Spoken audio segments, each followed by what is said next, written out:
Ma'am, আমি দোষী না। স্ত্রীর করা মিথ্যা মামলায় আমার জীবন শেষ। আপনি নিরপরাধী হলে কোনো ভয় নেই, আইন আপনার পাশে আছে। আইন হলো সত্যের ঢাল, কিন্তু মিথ্যার স্পর্শে সেই ঢালই হয়ে ওঠে তলোয়ার।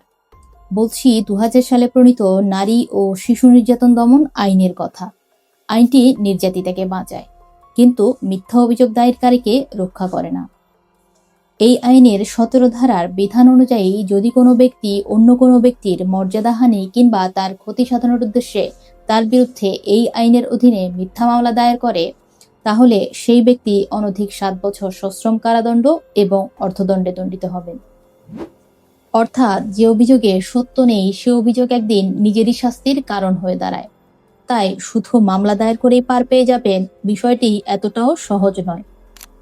সুতরাং মিথ্যা মামলা দায়ের করা থেকে বিরত থাকুন, কারণ একটি মিথ্যা মামলা শুধু একজন নিরপরাধ ব্যক্তির জীবনকেই ক্ষতিগ্রস্ত করে না, বরং প্রকৃত ভুক্তভোগীদের ন্যায় বিচার পাওয়ার পথকেও কঠিন করে তোলে।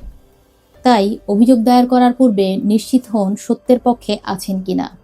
আইনকে প্রতিশোধের হাতিয়ার হিসেবে নয়, ন্যায় বিচারের মাধ্যম হিসেবে ব্যবহার করুন। আইন জানুন, আইন মানুন।